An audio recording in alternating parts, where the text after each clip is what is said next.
All right, Fivers, welcome back. Today, we're going to be looking at the facsimile edition of Daredevil #1, The Man Without Fear. So this one is the origin story of Daredevil. The origin story for me was always a bit cloudy, only because I remember the miniseries Daredevil, The Man Without Fear that was written by Frank Miller and then drawn by John Romita Jr. And so that particular origin of Daredevil is very similar in a lot of ways, but it was slightly different. So facsimile editions are what we're looking at, and we're really focused on first appearances or key issues. So key issues, if you're not familiar with them, are really important milestones inside of comics. Now, the importance of the milestone can be really varied. Now, for facsimiles, I want you to remember a couple of things if you're ever coming across these. Now, remember, these are not the originals. A facsimile is basically almost an exact copy of the original printed comic. However, you'll notice that there is a price difference, a significant price difference, and then you'll also notice down here that they have a barcode. You can see that it was written by Stan Lee and illustrated by Bill Everett. Stan Lee was working with a variety of artists at this time in the 60s. You might know of some of the ones that he created with Jack Kirby, such as like the Fantastic Four, and of course Steve Ditko with Amazing Spider-Man. You can see that there's actually an advertisement here right on the first page. For these facsimiles, they also print these original advertisements inside of them. Big splash page here by Bill Everett on the first page. Now, I noticed a couple of things as I was reading through the book. One, Bill Everett's style of art is more organic, meaning there's more organic lines here than, say, Jack Kirby. Jack Kirby was a little bit more blocky in the way that he would construct things. The establishing shot on page number 2 kind of caught my attention a little bit. And initially, at first, I was thinking, oh, this kind of has almost like a little bit of a 1970s, maybe in the 80s kind of underground style of comic drawing. But then I was like, no, it kind of actually reminds me a little bit of Will Eisner's work. So Will Eisner did comics like The Spirit. Stan Lee did quite a good job of the story here. The pacing was quite good. When it comes to the plot here, we just kind of jump right in. So Daredevil appears in his costume. I think the costume at this time was fine. I don't really like this costume as much as the later solid red costume, but it works. And they just sort of jump right in with the action, as you can see here. So establishing both the agility and the strength of Daredevil and his sense of timing, which is good. One thing I did notice about the character here, and I don't know if it was because Stan Lee was still kind of developing this character in his head, some of the things that Daredevil was saying, like his dialogue, was kind of a bit cheeky, a little bit of sarcasm.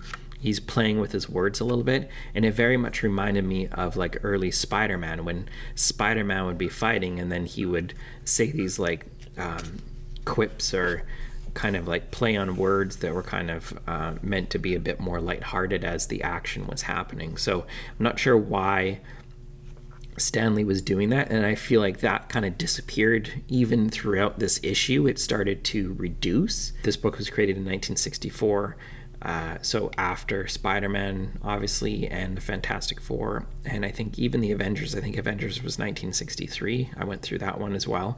If you're interested in these facsimiles, you can go back.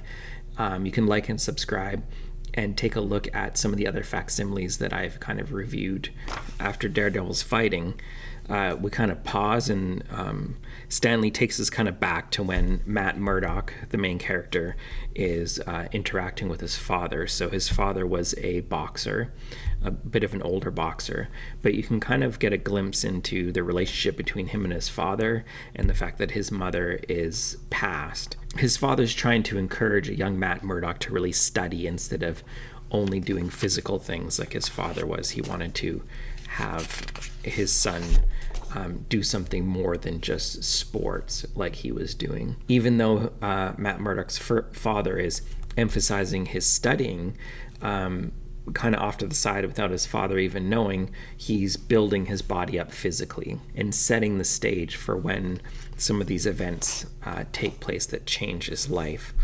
There's an obstacle coming up for Matt Murdock because he gets hit by this van. Some sort of radioactive material got on him. I mean, we don't actually see it. We just see everyone looking at it. Matt Murdock is still kind of optimistic about this stuff. Suddenly, Matt Murdock realizes that his senses and his ability to move and the things that he's interacting with, even though he's now blind, his other senses have picked up the slack on that. The Fixer wants Murdock to throw the boxing match for a bet. And then because Matt is in the crowd, he didn't want to disappoint him, and he actually ended up winning the match. And then, of course, the Fixer's not happy about that. So this is like a classic kind of crime story. There's the death of his father there. And then obviously it affects Matt. He's quite sad about it. It sort of creates a separate identity. So by creating the separate identity, he can do the things that he wants to do as far as find justice for his father, but he can keep his other identity kind of secret. Daredevil's not invincible like some other characters, so it doesn't take much. Like, he's vulnerable to things like getting hit or stabbed or shot at or that kind of thing. So there's an extra element of danger to what he's doing as well, which is good. I think Bill Everett did a good job with the action. I think his sequencing was quite good. Kirby's action was a little bit better than Bill Everett's, but it's certainly consistent across the entire comic. At no point did I say, oh, that character kind of looks a little bit different. So he's very good at keeping the characters very similar. And I think part of it is you can kind of see, like, even right here, this has a very much like a Dick Tracy kind of vibe to it, and there's an exaggeration of character here that's helping us sort of keep consistent throughout the book when it comes to looking at certain characters. The pacing of the writing is so much better in this book than if you were to have started off with Matt Murdock as a child and then moved the story forward in a very linear way. This non-linear way of telling a story, I think, really works well for this comic, and I can see why people have really continued to enjoy this character of Daredevil. I think he's got good motivation, he's got a good backstory. So just a quick recap here. I think Stan Lee did a really good job in the writing. Bill Everett, again, I think did a pretty good job. There's also some pretty good dynamic posing. You can see, like, right here, like, that's an exaggerated pose to the extreme, which is actually kind of helping the action along. Good pacing, good angles. The story kind of kept me in, and the art kind of kept me in, which is exactly what you want.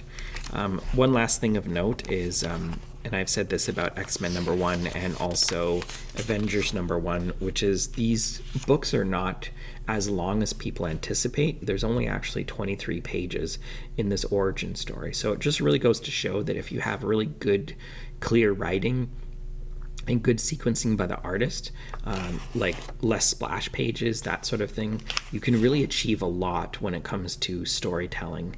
If you like this kind of content and you have suggestions for me about other facsimiles that you might want me to flip through and talk about, just leave it in the comments below. And of course, if you like and subscribe, that kind of helps the algorithm to get these kinds of videos out to people who might like them. And I will see you in the next one.